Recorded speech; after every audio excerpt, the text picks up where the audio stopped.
42장 7절부터 17절까지는 에필로그, 후기 또는 전설이라고 보시면 돼요. 나중에 갖다 붙인 거거든요.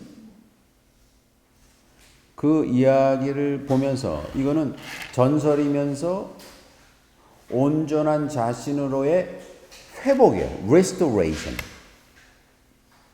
그렇죠? 진정한 자신.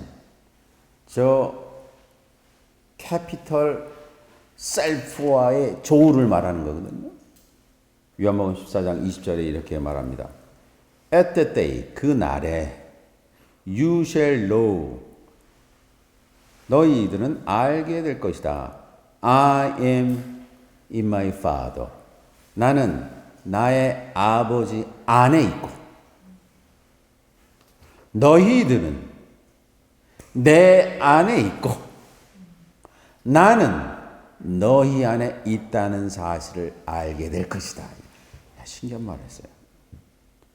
나는 아버지 안에 있고 예수님께서 하나님 안에 있고 너희들은 제자들 보고 내 안에 있고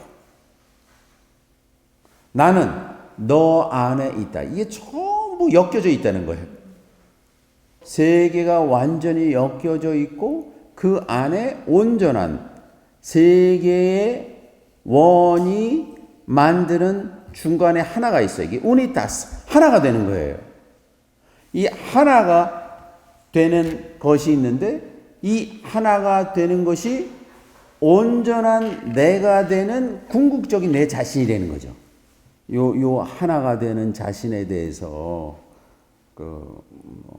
락강이라는 프랑스 철학자면서 분석 심리학자가 인간이 추구해야 될 궁극적인 하나, 이걸 오브의 뿌띠아라 그랬어요.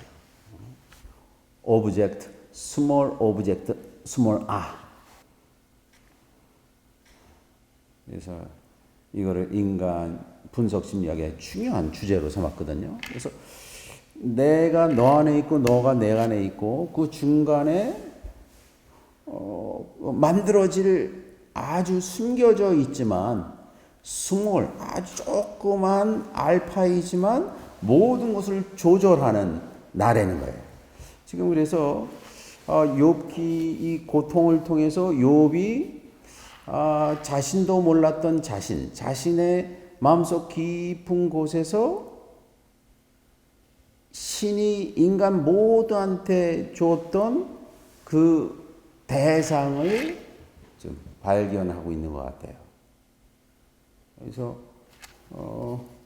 그 내용이 이제 내가 그것을 귀로 듣는 것이 아니라 만물 안에서 내가 눈길을 돌리는 모든 사람에게서 그를 발견하게 되었습니다. 완전히 깨어났습니다. 이렇게 말하는 거거든요.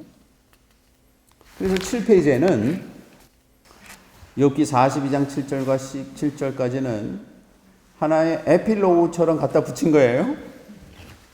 그리스의 그 서사가 네 가지 정도 있었다 그러잖아요. 하나는 에포스가 있고, 에픽 영어. 또 하나는 서정시가 있고, 또 하나는 그리스의 이제 트라고디아, 비극이 있고, 또 하나는 코메디아가 있어요.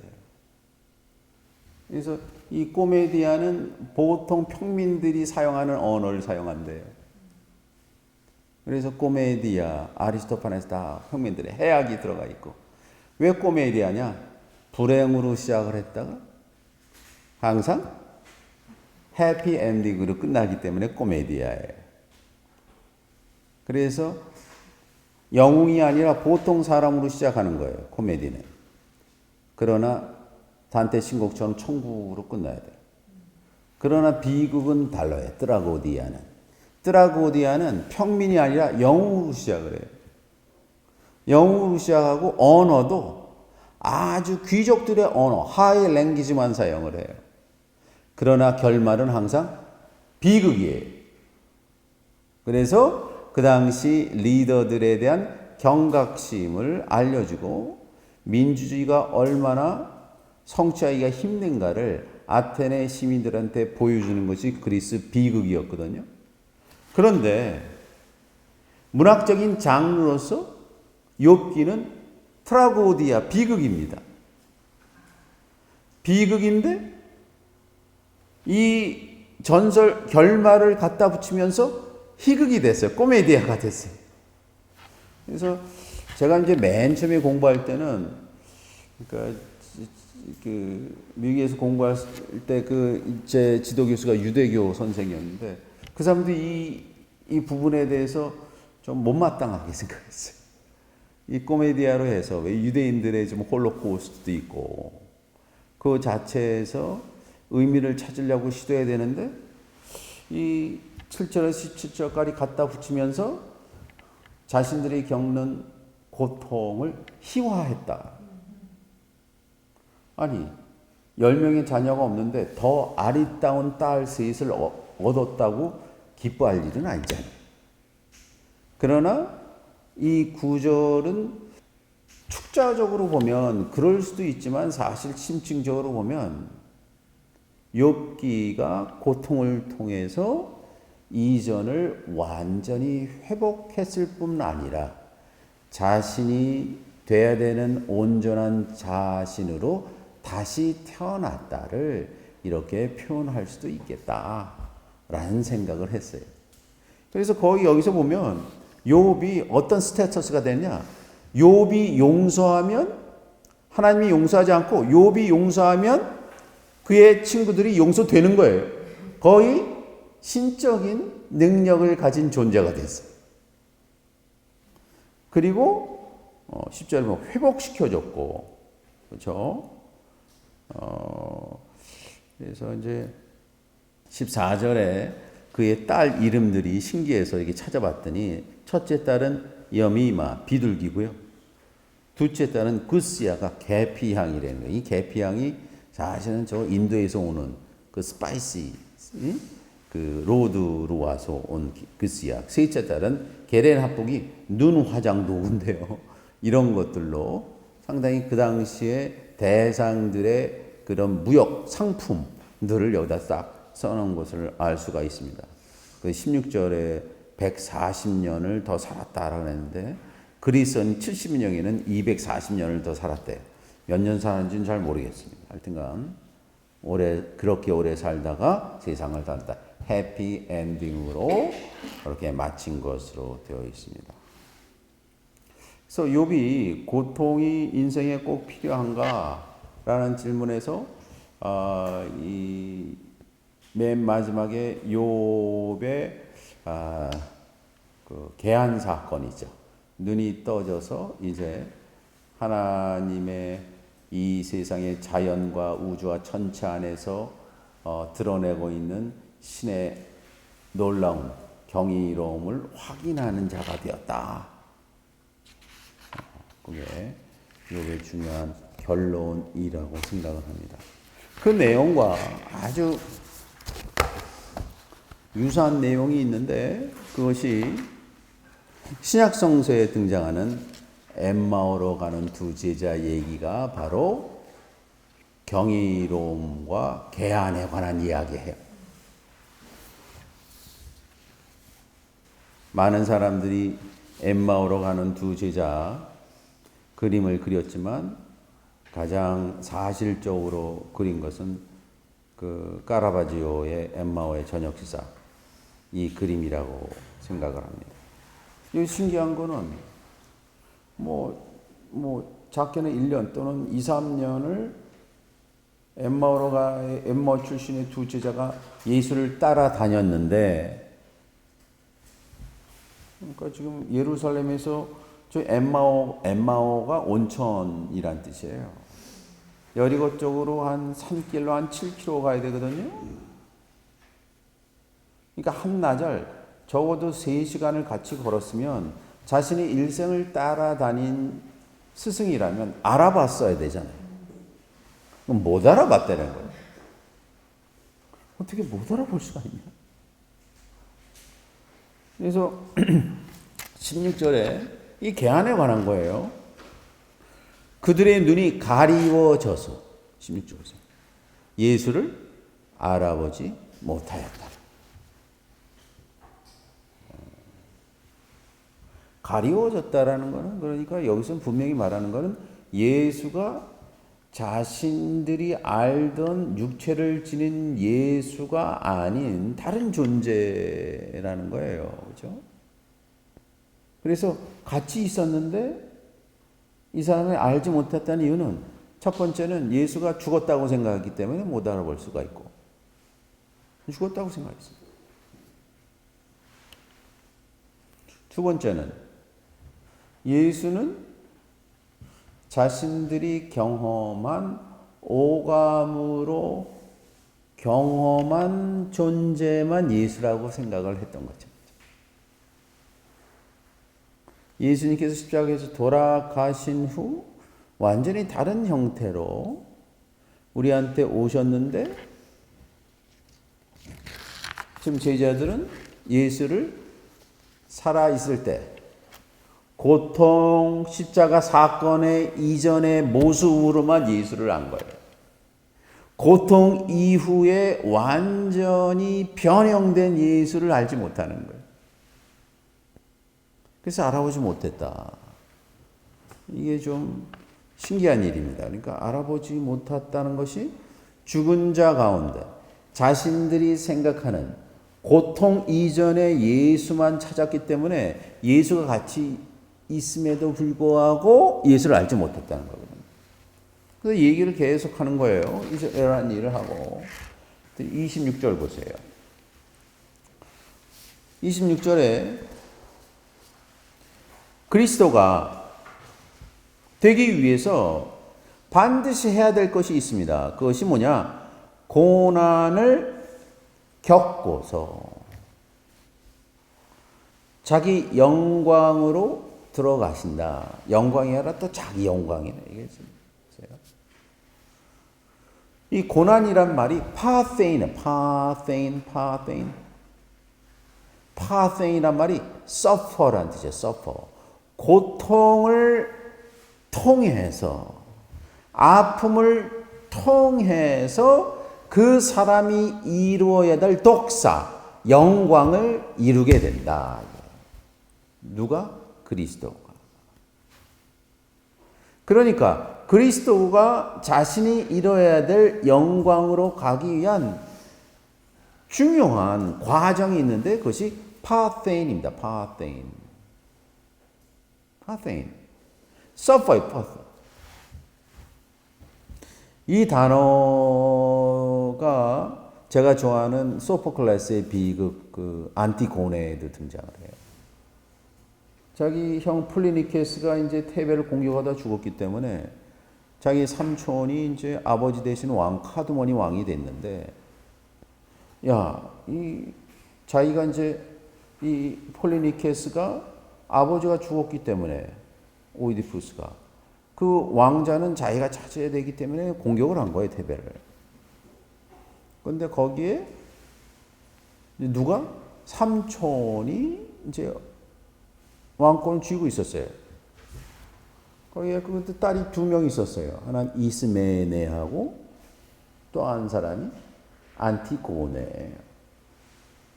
이스메네는 이 카드몬이 아주 국법으로 뭐라 그러냐. 폴리니케스가 죽었는데 장례 치르지 말아라. 장례를 치르는 자는 모두 돌로 쳐 죽이겠다 그랬어요.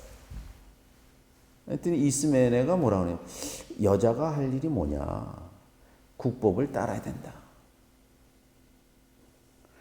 국법을 따르는 길이 여자가 하는 일이다. 전형적인 그 당시에 남자라도 그러겠을 거예요. 국법이니까. 돌로 쳐 죽인다니까. 그때 안티고네가 요 단어를 써요. 파세인 다이논. 다이논이 엄청나게 무시무시한 일을 suffer. 내가 고통을 당하고 행하겠다. 파세인 다이논. 그 뭐냐?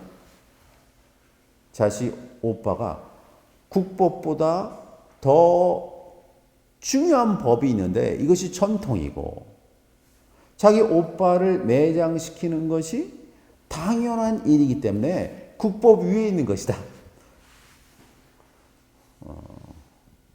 그래서 이 자기 오빠를 매장시키거든요. 이것이 최초의 인권, 여성운동과 인권의 시작이에요. 인간의 양심이 국법보다 위에 있다. 그때 이게 파테인, 그리스도가 되기 위해서는 반드시 파테인, 고난을 통해야 되고, 고난을 통할 때 자신의 영광을 성취할 수 있다. 28절에 이게 그러니까 두 길손이 자기들이 가려고 하는 마을에 엠마올에 가까이 간 거예요. 근데 여기 보세요. 예수께서는 더 멀리 가시려는 척하였대. 이건 또 척하는 건 뭐예요, 그렇죠? 두 명의 제자가 있는데 일부러 어둑해졌는데 이 산길이거든요. 더 가는 척했다는 거예요. 어떻게 행동하나 보자는 거예요, 지금 현재 예수가 아니라 엠마오의 두 제자한테는 예수가 낯선 위험한 자예요. 지금 2년 만에 집으로 가면서 가출해서 집으로 가는 두 남정네가 낯선 자를 집으로 데리고 가긴 그렇잖아요. 그래서 이 낯선 사람에 대한 두 제자의 행위를 본 거예요. 가련 척했다. 이 예수님이 척한 척이 처음이에요. 얘가 척한 적이 없어요. 예수님이 행동하시지. 네, 29절에 예수를 우리 집 가셔. 그게 아니라 그리스어로 파레 비아산토. 이 비아산토는 강제로 끌었다는 거예요. 강제로 막 가려고 그러는데 강제로 만류하여 이르기를 야, 저녁 때가 되고 날이 저물었기 때문에 우리 집에 갑시다. 여기의 핵심은 강제로예요.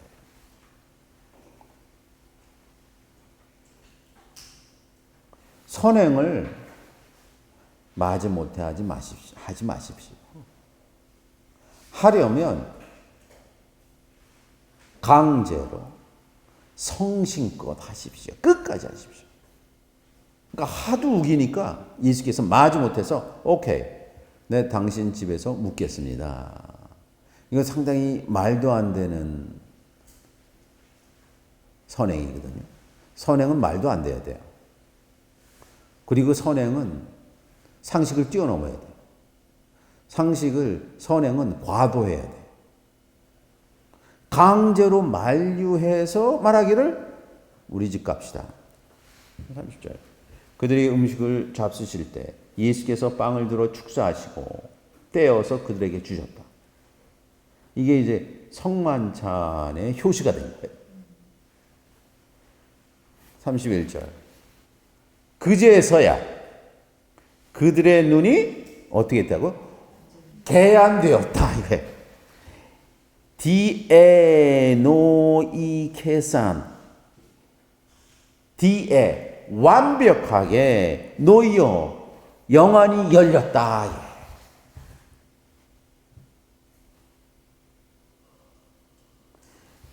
영안이 열리니까 그제서야 낯선 자가 예수란 사실을 알게 되었다. 이게 너무 신기하잖아요. 식사할 때까지 몰랐어요. 그러나 딱 보니까 식사 대접까지 하니까 그제서야 말도 안 되는 선행을 베풀었더니 영안이 열려서 그 낯선 자가 예수란 사실을 알게 되었다.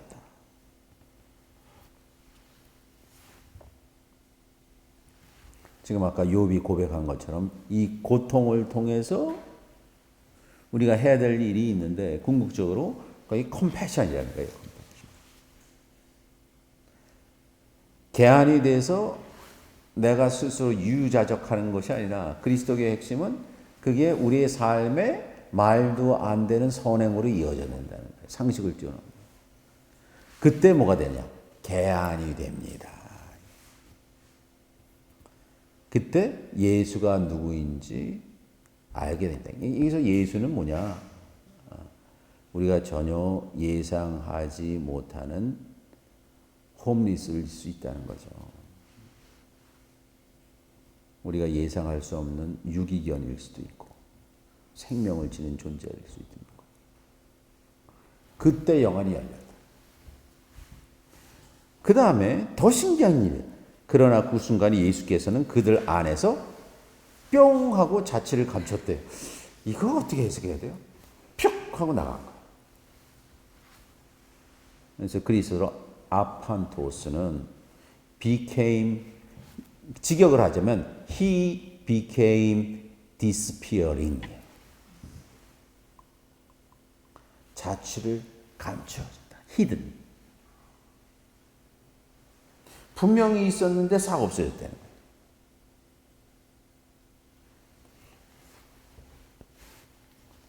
여기는 이걸 읽고 제가 여러 가지 생각을 했는데, 만약에 예수님께서 이 순간에 자취를 감추지 않았다면 엠마오의 두 제자가 자신들이 수제자라고 우기고 다녔을 수도 있어요.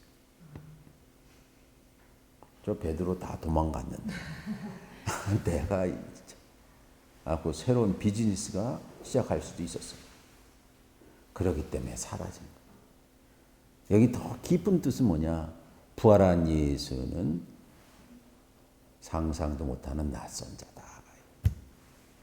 우리가 말도 안 되는 선행을 베풀 때 비로소 부활한 예수가 보인다. 이게 그 대상이에요.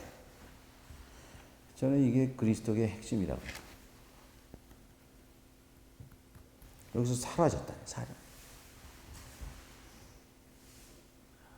전혀 예상치 못한 존재예요. 그런데 가려고 하는데 만류해서 강제로 집으로 들여서 대접을 하니까 그 자가 예수.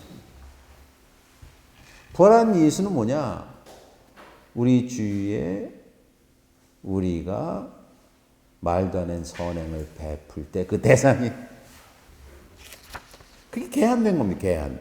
이제 욥이 말한 대로 이제 당신에 대해서 내가 말씀을 들었지만 이제는 두 눈을 부릅뜨고 보겠습니다. 욥기 내용이 사실 상당히 힘든 내용을 가지고 지난 한 7개월 동안 계속 했습니다. 그래서 욥의 고통을 통해서 이전에 보지 못했던 것을 개한되고, 그렇죠? 우리 마음 속에 있는, 그렇죠? 괴물들을 아주 살해할 때 비로소 온전한 자신과 만나게 된다. 그렇죠? 우리 단테를 공부하는데도 이 단테가 지금 33곡까지 갔거든요. 거기에 이제 맨 마지막 34곡에는 루시퍼가 등장을 해요. 루시퍼. 사탄이 등장합니다. 사탄이 사탄이면서 루시퍼. 루시퍼가 뭐냐면 프로메테우스예요. 루시는 룩스, 빛을 태로 가져다 주는 사람이거든요. 그러니까 역으로 그 사탄을 이길 때 우리가 빛을 발견할 수가 있거든요. 그래서 그 내용이 완전 코기투스라고 아주 어른왕국이 딱 지키고 있습니다. 더 이상으로 가지 못하게. 이 포가토리에서는 우리가 수련을 통해서 변하는 거거든요. 그래서 우리가 완전히 지옥과 같은 우리 마음속 깊은 곳으로 갈 때 그 다음으로 이제 들어갈 수 있다는 것을 단테 신곡에서도 보여주었습니다. 그래서 여기서 지난 시간에 했던 그런 베모스하고 리오야땅 같은 괴물을 통해서 자신의 시면으로 데려가서 다시 태어나는 것을 욥이 경험하고, 이제 야훼 하나님에 대한 내용을 종교의 교리로만 들었다가 이제 자신의 눈으로 일상에서 발견하는 상태로 변한, 개안된 상태로, 깨어나는 상태로, 각성된 상태로 전환되는 그 과정이 욥기 전체의 과정이 아닌가 이렇게 생각을 했습니다.